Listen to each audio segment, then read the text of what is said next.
इस वीडियो को देखने के बाद आपका दिमाग हिलने वाला है, तो प्लीज कमजोर दिल वाले इसे ना देखें। और अगर आप खुद को स्ट्रॉन्ग समझते हो तो फिर इस वीडियो को पूरा देखना। तो चलिए स्टार्ट करते हैं। आपके मन में कभी ना कभी ये क्वेश्चन जरूर आते होंगे कि हम इस दुनिया में क्यों आए हैं, मेरी लाइफ का क्या पर्पस है, मेरी लाइफ का क्या मीनिंग है। अक्सर जब किसी इंसान का ब्रेकअप हो जाता है या आपके किसी लव्ड वन की डेथ हो जाती है तो उसके बाद ये क्वेश्चन आना कॉमन है कि लाइफ का क्या मीनिंग है, क्या डेथ होना ही एंड है। जब हम लाइफ जी रहे होते हैं तब हम किसी न किसी चीज को पाने में या किसी न किसी गोल को अचीव करने में लगे रहते हैं और हमारे डिजायर और वांट्स की थ्रस्ट कभी शांत नहीं होती और एक के बाद एक डिजायर्स की साइकिल चलती रहती है। और एक दिन अचानक या तो हमारा कोई लव्ड वन या हम खुद इस दुनिया को छोड़कर चले जाते हैं और सब कुछ खत्म हो जाता है। सारी टेंशन, सारी वांट्स, सारी संपत्ति, सारे संबंध एक पल में मीनिंगलेस हो जाते हैं। इंसान डेथ को जब तक सीरियसली नहीं देखता जब तक या तो वो खुद या उसका कोई लव्ड वन नहीं मर जाता, और जब वो खुद मरने वाला होता है तब तक बहुत देर हो चुकी होती है और तब अफसोस करने के सिवा और कुछ नहीं रह जाता। लेकिन अगर हम डेथ को एक्सेप्ट करें और रियलिटी में ये मानकर कि हम एक दिन मर जाएंगे अपने एक्शंस लें, तो वो इंसान अलग ही लेवल की फ्रीडम को महसूस करेगा। लाइफ को सही तरीके से जीने के लिए हमें अपने वाई और पर्पस क्लियर होने चाहिए कि what is actually important for me. तो अगर आपको एक्चुअल में ये जानना है तो एक बार लाइफ को निहाइलिज्म के पर्सपेक्टिव से देखने की जरूरत है, जिससे आप अपने वैल्यूज को अपने हिसाब से री इवेलुएट कर सको। So what is निहाइलिज्म? निहाइलिज्म एक ऐसा बिलीफ है जिसके हिसाब से यूनिवर्स और ह्यूमन एग्जिस्टेंस का कोई मीनिंग, पर्पस और वैल्यू नहीं है। हम बिना किसी कारण के इस दुनिया में आ जाते हैं और अपने एग्जिस्टेंस को जस्टिफाई करने के लिए कोई पर्पस दे देते हैं जिसका एक्चुअल में कोई मीनिंग नहीं होता। एवरीथिंग इज फक्ड बुक के ऑथर मार्क मैंशन के शब्दों में निहाइलिज्म शॉर्ट में ये कहता है कि एक दिन आप और वो हर एक इंसान जिससे भी आप प्यार करते हो मर जाएगा और बहुत थोड़े से लोगों के बीच में बहुत थोड़े से समय के लिए जो भी आप सोचते हो और करते हो उसका कुछ भाग मैटर करेगा। ये लाइफ का अनकंफर्टेबल ट्रूथ है और आप जो भी सोचते हो और करते हो वो इसको पूरी तरह अवॉइड करके करते हो। हम सभी यूनिवर्स में एक धूल के कण की तरह हैं जो कुछ समय के लिए उछल कूद करता है। हम खुद अपनी इम्पोर्टेंस को इमेजिन करते हैं, हम खुद अपने पर्पस इन्वेंट करते हैं, जबकि एक्चुअल में वी आर नथिंग। क्योंकि इनफाइनाइट एक्सपेंस ऑफ स्पेस और टाइम में ब्रह्मांड को फर्क नहीं पड़ता कि किसी समय में कोई इंसान धरती की किसी जगह पर क्या सोच रहा है और क्या कर रहा है, या उसकी लाइफ में क्या चल रहा है, वो दुखी है या खुश है। हमें फर्क पड़ता है और क्योंकि हमें फर्क पड़ता है इसीलिए हम डेस्परेटली खुद को कन्विंस करते हैं कि हम जो भी सोच रहे हैं या लाइफ में कर रहे हैं इस सब का कोई ग्रेट कॉस्मिक मीनिंग है। एक नज़र ब्रह्मांड पर डालें तो इंसान सोच भी नहीं सकता कि ब्रह्मांड कितना बड़ा है, जिसमें बिलियंस में गैलेक्सीज हैं। प्रत्येक गैलेक्सी में बिलियंस में स्टार्स हैं और प्लैनेट्स हैं। हमारी गैलेक्सी मिल्की वे के बिलियंस स्टार्स में से एक स्टार सन है और सोलर सिस्टम के एक प्लेनेट अर्थ के बिलियंस इंसानों में से हम एक हैं। और हम सोचते हैं कि जो भी हम सोचते हैं और करते हैं उसका कोई ना कोई रीजन है, जो होता है उसका कुछ ना कुछ रीजन है। मैंने इस दुनिया में किसी महान कारण से जन्म लिया है। ब्रह्मांड की विशालता के सामने इंसान कुछ भी नहीं है।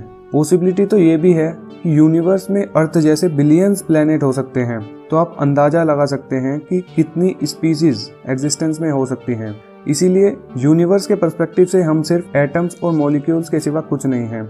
और एक सच ये भी है कि इंसान मरने के बाद एटम्स और मॉलिक्यूल्स के फॉर्म में ही ब्रह्मांड में विलीन हो जाता है। तो क्या लाइफ मीनिंगलेस है? ये सवाल ना जाने कितने फिलोसोफर्स के दिमाग में आया है। उन्होंने अपने अपने व्यूज इस पर शेयर किए हैं। एक जर्मन फिलोसोफर फ्रेडरिक नीचा, जो कि अपनी कंट्रोवर्शियल थ्योरीज के लिए जाने जाते हैं, उनके अनुसार इंसान का एग्जिस्टेंस अननोएबल है। इंसान साइकोलॉजिकली कैपेबल ही नहीं है अपने एग्जिस्टेंस की कॉस्मिक इंपॉर्टेंस को डिफाइन करने के लिए। और क्योंकि इंसान अपने एग्जिस्टेंस की कॉस्मिक इंपॉर्टेंस को एक्सप्लेन नहीं कर सकता, इसीलिए इंसान अपने एग्जिस्टेंस की मीनिंगलेसनेस की होपलेसनेस से बचने के लिए हमेशा किसी न किसी चीज की होप में जीता है। और इसका परफेक्ट एग्जाम्पल है रिलीजन, क्योंकि रिलीजन परफेक्ट तरीके से लोगों की सफरिंग्स, पेन और कर्मा को मीनिंग देते हैं और उन्हें होप देते हैं कि इस लाइफ में ना सही अगली लाइफ में या अगले जन्म में आपकी लाइफ बेटर होगी, या आप अच्छे कर्म करोगे तो आप स्वर्ग में जाओगे और अगर आप बुरे कर्म करोगे तो आप नर्क में जाओगे। रिलीजन इंसान से बिलीव का प्रॉमिस मांगते हैं और उन्हें हमेशा के लिए लाइफ की मीनिंगलेसनेस से निकाल देते हैं। यही कारण है कि नॉन रिलीजियस पीपल के कंपैरिजन में रिलीजियस पीपल बहुत कम डिप्रेशन के शिकार होते हैं या सुसाइड करते हैं।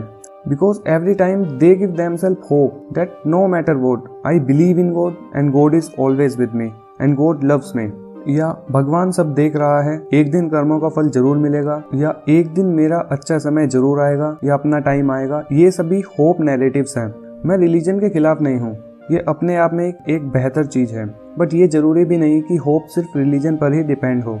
अपनी लाइफ के बेटरमेंट के लिए या लोगों की लाइफ के बेटरमेंट के लिए कुछ करना, ये भी एक होप नैरेटिव है। किसी के लिए ये बहुत सारा पैसा कमाना हो सकता है, किसी के लिए खुद को बेटर बनाना हो सकता है, किसी के लिए डिस्ट्रक्शन करना भी हो सकता है, और इसका परफेक्ट एग्जाम्पल है टेलिस्ट। लेकिन होप गाड़ी में पेट्रोल की तरह है, बिना होप के इंसान सरवाइव नहीं कर सकता। अगर हमें होप ही ना हो कि फ्यूचर किसी तरह हमारे प्रेजेंट से बेहतर होगा और हमारी जिंदगी किसी तरह इम्प्रूव होगी, तो हम स्पिरिचुअली मर जाएंगे। अगर होप ही ना हो कि कुछ बेटरमेंट हो सकता है, तो जीने का क्या फायदा, कुछ भी करने का क्या फायदा। क्योंकि होपलेसनेस इतनी डार्क स्टेट ऑफ माइंड है, तो हमारे माइंड का प्राइमरी पर्पस होता है कंस्ट्रक्शन ऑफ होप। और ऑल मीनिंग्स जो भी हम खुद को और इस दुनिया को देते हैं, उसका पर्पस होप को कायम रखना है। जब लोग बात करते हैं कि उन्हें अपनी लाइफ का पर्पस खोजना है, तो एक्चुअली में उनका मतलब होता है व्हाट टू होप फॉर। अर्थ पर अपने लिमिटेड टाइम का यूज करके वो क्या वर्दी कर सकते हैं। वैसे तो लाइफ और होप के टॉपिक पर घंटों घंटों भी बात की जाए तो वो भी कम पड़ जाएगी।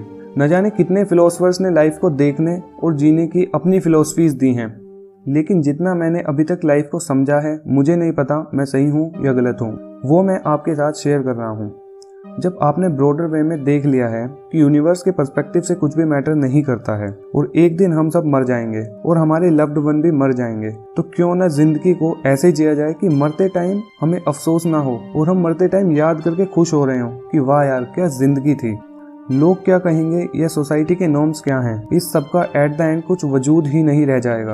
आपकी जिंदगी है, आपके पास लिमिटेड टाइम है, इसलिए लोगों और सोसाइटी की फिक्र किए बिना जो आप एक्चुअल में करना चाहते हो, जो चीजें आपकी लाइफ को मीनिंग देती हैं, जैसे भी आप अपनी लाइफ को जीना चाहते हो, जी लो, क्योंकि आपके पास लिमिटेड टाइम है। नहीं तो बाद में अफसोस के सिवा कुछ नहीं रहेगा। ये कहा जाता है कि start with the and in mind, क्योंकि जब हम ऐसे लाइफ को देखते हैं तब हम परवाह नहीं करते कि लोग क्या कहेंगे या समाज क्या कहेगा। तब हम वो करते हैं जो एक्चुअल में हम करना चाहते हैं और जो एक्चुअल में हमारे लिए वैल्यूएबल है, ना कि किसी के फोर्स करने की वजह से हमें करना पड़ रहा है। डिज़रायली के कोट के साथ इस वीडियो को खत्म करते हैं। जिंदगी इतनी छोटी है कि इसे घटिया नहीं होना चाहिए। आपका लाइफ को लेकर क्या पर्सपेक्टिव है, या आप अपनी लाइफ को कैसे जीना चाहते हो? आपकी लाइफ को क्या चीजें मीनिंग देती हैं? आप कमेंट बॉक्स में जाकर अपने व्यूज शेयर कर सकते हो।